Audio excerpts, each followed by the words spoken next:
Buenas tardes. A mí me toca hablar de la biblioteca que existe en la Cátedra de Historia de la Medicina y dependiendo del Instituto de Historia de la Medicina, del cual soy el director. Esta biblioteca es una biblioteca muy antigua porque ya desde los principios del inicio de la segunda etapa de la Cátedra de Historia de la Medicina en los años 1930, comenzó el hecho de que la cátedra tenía que tener por sí un museo, que ya lo tenía en el año 32, el museo se llamó y se llama Risolía, y ahora hay dos museos, el Risolía y el USAID, y una biblioteca. Eh, Esta biblioteca comenzó con donaciones particulares y algunas adquisiciones que se fueron haciendo y con el tiempo fue aumentando cada vez más su volumen de libros. En los años, aproximadamente hará unos 8 o 10 años atrás, cuando yo estaba en ese momento de director interino del Departamento de Humanidades Médicas, el departamento decidió hacer una mudanza. Estábamos en el piso 15, en un medio piso realmente incómodo en el sentido de que éramos electrodependientes de todo, porque por empezar no se podía llegar si no había ascensores. Y luego porque ya medio piso solo de la facultad para todo lo que nosotros teníamos era demasiado pequeño. En ese momento se unificaron los museos junto con la cátedra y finalmente se decidió que todo el primer piso, entrando por Uriburu de la Facultad de Medicina, fuese dedicado a la Cátedra de Humanidades Médicas, o al Departamento de Humanidades Médicas, dentro del cual está la Cátedra de Historia de la Medicina, y una parte más pequeña era dedicada a el Museo de Anatomía Naón, que justo está enfrente. O sea que nosotros teníamos una línea del piso totalmente nuestra y otra línea del piso, la del lado de enfrente, cruzando el corredor, que corresponde a la Cátedra de Anatomía y al Museo de Anatomía Naón. Así entonces tuvimos que realizar la mudanza de toda la cátedra y es una mudanza muy compleja. Lo que, digamos, importancia es a todo lo que corresponde a la docencia y a la parte de registros de la docencia por los problemas docentes y legales que ello trae. O sea, había que tener los exámenes guardados, las monografías, la lista de alumnos que habían cursado, los alumnos que debían la materia, etcétera, etcétera, etcétera. Luego de eso, el segundo paso fue el de organizar los dos museos. Los dos museos están organizados en este momento, dependen del Departamento de Humanidades Médicas, tanto el USAID como el Risolía. Uno es Historia de la Medicina y otro es Historia de las Ciencias Médicas, o sea, de las ciencias básicas, que es el USAID. Y están a cargo del profesor Venturini, que es el director de los museos. Finalmente, cuando se termina toda la reestructuración académica, administrativa y de los museos que tenían un patrimonio de valor muy importante, se decide, bueno, ahora tenemos estructuración de la biblioteca que tiene varios miles de volúmenes en su interior. Esta biblioteca entonces cayó bajo la órbita del Instituto de Historia de la Medicina y desde hace 1 año y medio, cerca de 2 años, el instituto me corresponde dirigirlo a mí. En ese momento yo tuve que ver dónde y cómo estaban los libros. Los libros estaban bien en su preservación física, pero no en su orden bibliotecológico adecuado. ¿No? Era una mezcla de libros muy importantes. Y en esa mezcla de libros había que organizarlos por temas. Nosotros fuimos organizando todo esto, lo pudimos hacer de esta manera. En primer lugar, antes de hacer un inventario, había que organizar un poco, poner las cosas que tenían la misma conexión unas junto a las otras. Y esto es lo que hemos logrado hacer hasta el momento de la pandemia. ¿Qué hicimos? Hicimos una sección de historia general. El museo tiene una muy gran colección de elementos de historia, el museo, la biblioteca, tiene una gran colección de muy grandes elementos de historia general que realmente son interesantes. Por ejemplo, tenemos la Biblioteca de Mayo completa, con todos los elementos que la misma contiene, que fue editada para el sesquicentenario de la independencia argentina por el Senado de la Nación. Luego tomamos otra parte e hicimos Historia de la Medicina Argentina.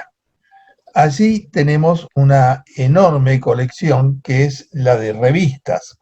Algunas revistas muy importantes, como por ejemplo la Semana Médica, tenemos la colección completa de la Semana Médica desde los primeros años del siglo XX,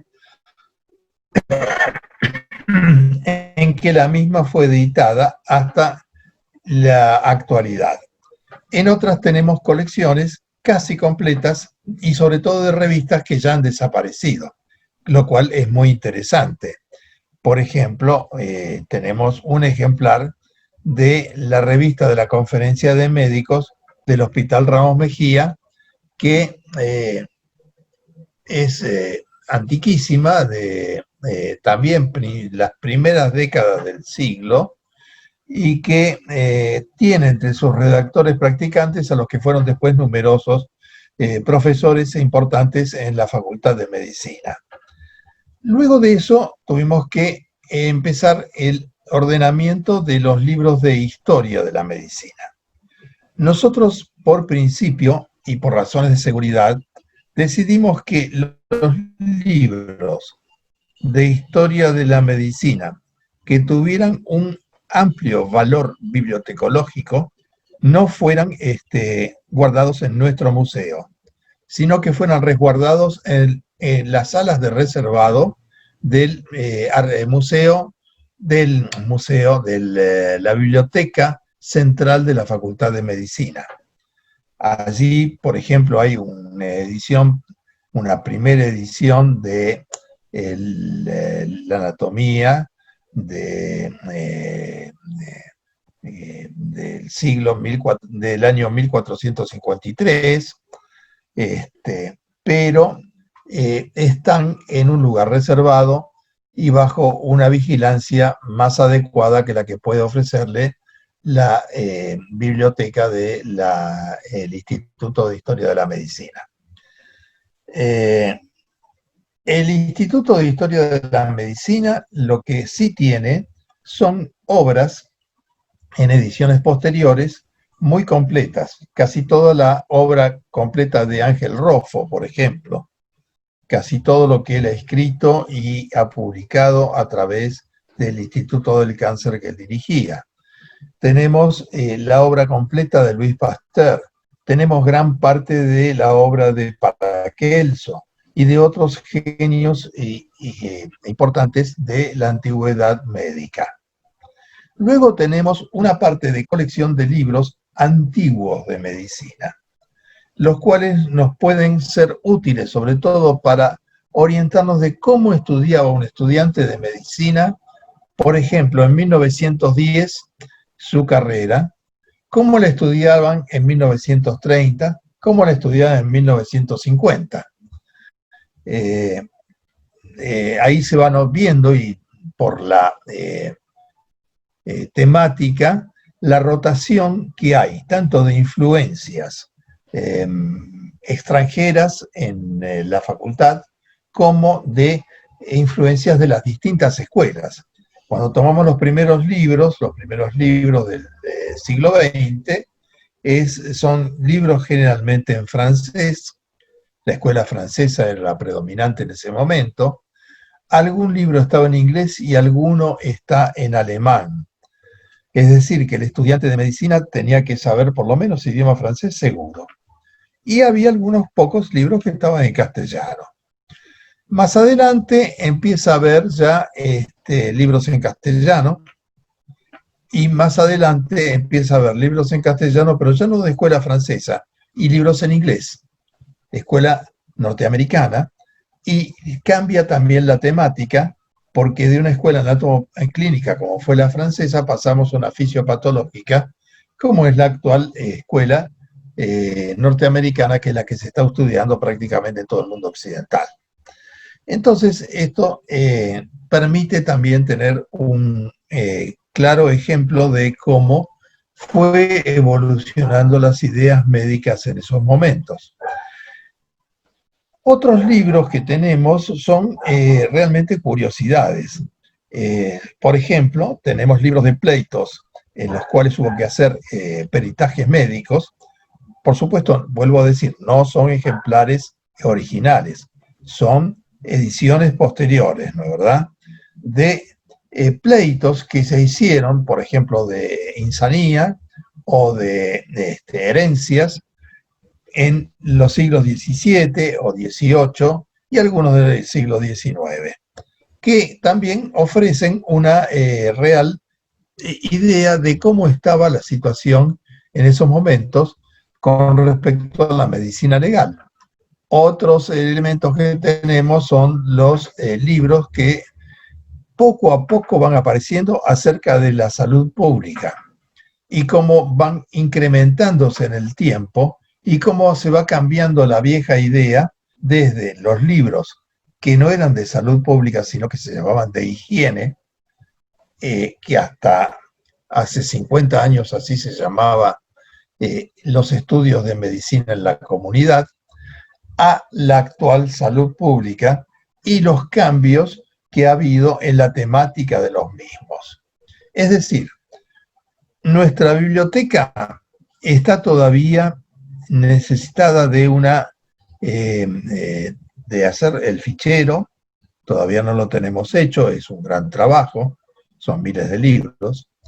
Está necesitada todavía de organizarse un poco más, pero ya está en pie, ya está empezando a funcionar y está a disposición del público. Yo estoy 2 días por semana, hasta que hubo el problema de la epidemia que nos ha detenido todo este año prácticamente. Estoy 2 días por semana en los cuales recibo a la gente que necesita consultar libros de la biblioteca y los oriento hacia dónde y qué tener. Por ejemplo, vamos a poner un ejemplo, que es lo que ha pasado. Yo veo un día un colega que me pide ver la colección de Roffo. Bueno, le doy la idea de dónde está, le digo, mire, todo este anaquel y los 3 o 4 de abajo. Y veo que este pobre hombre se pone un poco nervioso y empieza a mirar los libros y qué sé yo, hasta que yo me acerco y le digo, doctor, ¿por qué no me dice primero qué necesita? Mire, necesito una biografía de Roffo bien, entonces no busque acá. Acá tiene 2 libros sobre la historia de Roffo, con una excelente biografía, y usted lo que necesita es dar una charla con la biografía de Roffo, y acá los tiene. Usted no está investigando qué hizo Roffo. No, yo no soy investigador. Nada más me ha puesto en el aprieto de tener que dar una charla sobre Roffo. Bueno, acá los tiene. Es decir, en lo posible tratamos de ayudar al que viene, y fuera de esos 2 días que yo estoy, la gente que ya ha sido entrevistada por mí y autorizada a usar los libros de la biblioteca, puede llegar en los horarios vespertinos a la biblioteca y entregar después el libro a la secretaria cuando se va, una vez que lo ha utilizado. Nosotros pensamos que terminada la epidemia, cuando consigamos primero los fondos para poder, digamos, realizar un verdadero inventario de todo lo que tenemos, cuando podamos tener una secretaría permanente, que también la vamos a tener que necesitar, y cuando podamos tener, si fuera posible, un bibliotecólogo que viniera a dar una orientación de cómo realizar el fichado de libros, poco a poco iremos normalizando más la situación y llegaremos a tener una biblioteca muy interesante para todo aquel que quiera investigar algo acerca de la historia de la medicina o la historia de las ciencias correlacionadas con la medicina.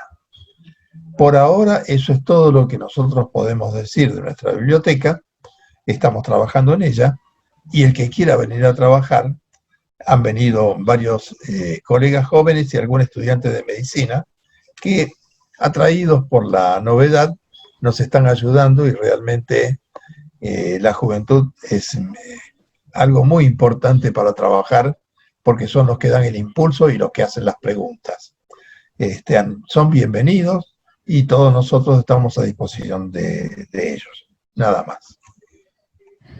Muchas gracias, Abel, por tu charla explicativa sobre la biblioteca del Instituto de Humanidades Médicas. Yo supongo que pronto habrá más preguntas, interesados en saber algunas cosas del pasado, pero también de lo que se prepara para el futuro. De mi parte, tengo 3 cositas que preguntarte. La primera es con respecto no a los fondos de libros, digamos, impresos, sino a los fondos a los que vos te referiste como una documentación de planes, programas, trabajos, etcétera. Yo recuerdo cuando al viejo, allá en el piso 15, a algunas charlas y también a consultar algo, me parece que los fondos más consultados por los investigadores de historia de la medicina eran precisamente los inéditos. Yo recuerdo, por ejemplo, el caso celebérrimo de Alcira Serrans, ¿no es cierto?, que tiene una enorme cantidad de publicaciones basadas en inéditos de ese instituto y de otros institutos, es decir, se había especializado en buscar inéditos. Mi pregunta es, vos estás diciendo que esos están como custodiados especialmente, etcétera. Es cierto, porque también todos sabemos que muchos plagian esas cosas. En la Facultad de Derecho también es complicado ahora consultar los inéditos. Antes era una pavada, uno los consultaba tranquilamente, pero como ahora es fácil sacarle fotos, y luego se ha visto que había gente que copiaba directamente una tesis, ahora es difícil. Mi pregunta es, ¿no se está previendo 2 cosas que me parecen importantes? Una es sacarle un copy, un registro. Después de todo, eso es material del instituto y debería estar registrado con un derecho de autor, de tal manera que copiarlo no solamente sea una cuestión académicamente censurable, eso de hecho se hace, ¿no? Yo conozco varios casos en que se han anulado pruebas, incluso se han sancionado, impidiendo continuar el doctorado, etcétera, personas que plagiaron, sino que también esté amparado por algo que permita hacer una denuncia penal, porque el plagio es un delito. Entonces, me parece que eso sería un tema interesante. Y el otro es, una vez que estén resguardados, la posibilidad de reproducción, que ustedes mismos la tengan, es decir, que ustedes mismos hagan una versión facsimilar, digamos, telemática, hoy es posible, y subirlo a una página. De esta manera también, no solamente sería posible que más personas tuvieran acceso a esa documentación, sino también que sería más difícil el plagio, claro, porque todo el mundo estaría, digamos, en posibilidad de conocer eso. Esta sería la primera cuestión. La segunda cuestión que yo quería plantear se refiere a esos trabajos, sobre todo revistas que mencionaste, que ya no existen más, que son antiguas, que son muy importantes, y algunas que sí existen, pero que son célebres y todo el mundo las cita por la seriedad y por la continuidad, como la Semana Médica, ¿no? La Semana Médica es una de las publicaciones más citadas, me parece, hasta donde yo sé. Mi pregunta es, ¿no estaría en posibilidades de también hacer una copia escaneada y que esté más a disposición, revistas que ya incluso por su tiempo, 70, 80 años, son libres, ¿no? Son de reproducción libre? Esta sería mi segunda pregunta. Y la tercera pregunta tiene que ver con el uso de la biblioteca. Acabas de decir que ustedes quieren que sea libre, etcétera, y eso me parece muy bien. Ahora, una de las condiciones para que una biblioteca hoy sea atractiva es que tenga un catálogo online. Aun cuando uno tenga que ir a conocer el libro y a verlo porque no esté reproducido, el saber que está es casi tan importante como, porque eso permite armar la posibilidad de la visita, etcétera, incluso de extranjeros.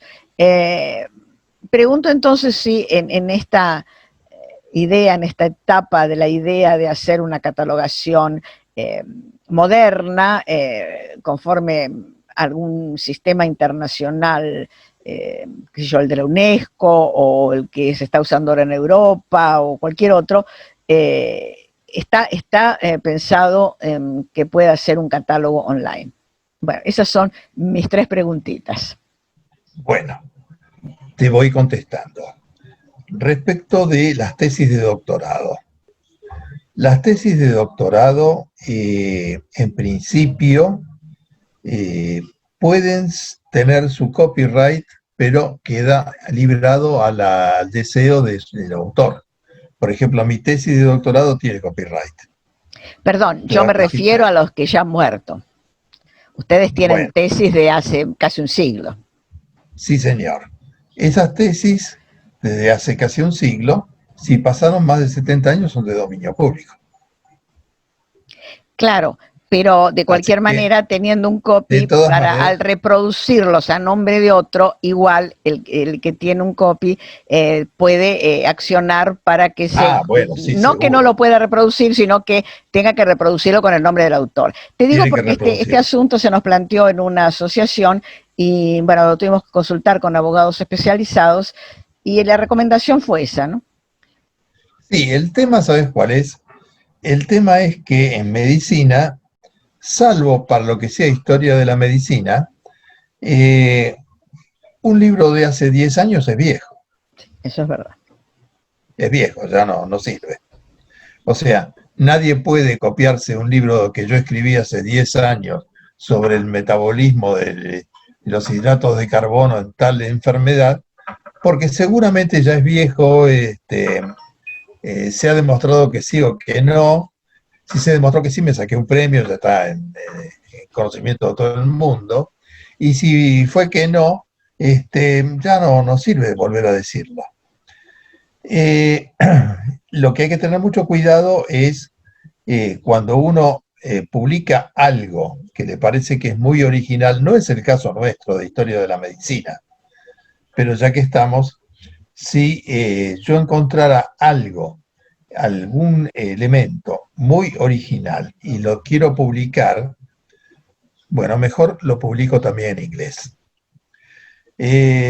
Un amigo mío que fue presidente de la Academia Nacional de Medicina y que es el autor de él y un equipo, ¿no?, en el cual él trabajaba, de uno de los descubrimientos más importantes de la cardiología del siglo XX, me contaba en un momento dado, dice, vos sabés que cuando nosotros estábamos trabajando, empezó a aparecer un cubano, no, empezó a aparecer una persona que en Estados Unidos empezaba a publicar cosas muy similares a las nuestras y decíamos, pero ¿de dónde la saca este hombre? Hasta que finalmente nos dimos cuenta que era cubano y leía castellano. Desde ese momento tuvimos que empezar a publicar todo en inglés. ¿No, verdad? Esto en medicina en general es así, porque en inglés es hoy el latín de la Edad Media. En segundo lugar, en la biblioteca de la facultad te pueden dar la tesis que vos pidas, siempre y cuando sea una tesis de una cierta antigüedad. Las tesis más modernas, tenés que, bueno, tener un poquito, demostrar por qué la querés, cuál es tu interés, etcétera, etcétera, y no la podés ni fotografiar ni fotocopiar. O sea, aquellas que hoy pueden tener todavía un valor como para que yo diga, bueno, yo he descubierto tal cosa y en realidad es otra persona que lo hizo, en general tienen esa protección. Primer punto. Segundo punto.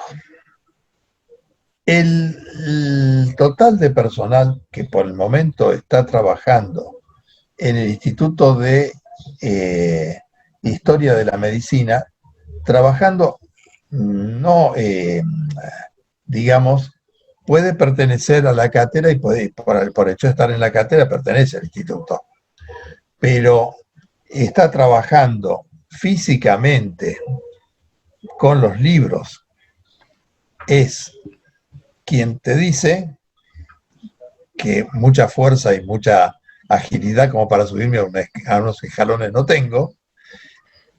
Un muchacho que ahora ha conseguido un nombramiento de ayudante, pero no en historia de la medicina, pero bueno, pero está haciendo su adscripción a historia de la medicina, un médico, psiquiatra, un discípulo mío, que se enganchó conmigo, y otro discípulo mío, también médico psiquiatra, que todavía no lo he podido enganchar más que con una cuestión ad honorem, y somos los tres.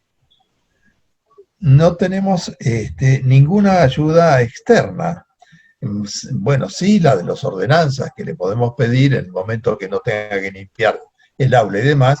Mire, hágame el favor, allá en el estante de arriba, estos libros en esta forma que los hemos colocado, me los pone desde arriba, o me los baja desde arriba, me los limpia, o qué sé yo, pero nada más.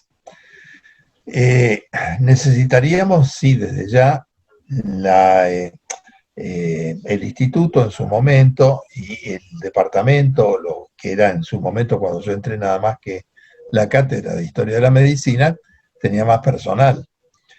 Tenía una traductora de griego y latín. Tenía dos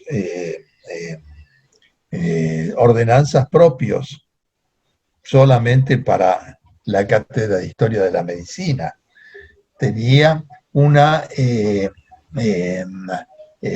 gente nombrada como jefe de investigaciones y como investigador en el Instituto de Historia de la Medicina. O sea, yo fui investigador primero y jefe de investigaciones después, entonces yo tenía una responsabilidad. Ojo, yo era un empleado de la facultad, cobraba un sueldo y cumplía un horario. Yo tenía que ir y tenía que responder a lo que me dijera Colón Carica, que en ese momento era el titular de la cátedra, ¿no? Me decía, mirá, llegó una carta, porque esto es realmente el trabajo más gordo que tenemos. Llegó una carta del Círculo Médico de Santa Fe, en el cual hay una discusión sobre si en el libro de Girolamo Fracastoro se dice tal cosa o tal otra. Tenés que ir a la biblioteca, pedir el libro, leerlo, contestarlo y después lo contestamos. Bueno, fenómeno, había que hacerlo. Es decir, contestar muchas preguntas que vienen incluso de otros lugares de América, no solamente de la Argentina, ¿no? Que son consultas que van a la cátedra y que lógicamente, ¿quién es el que tiene que responderla? El Instituto de Historia.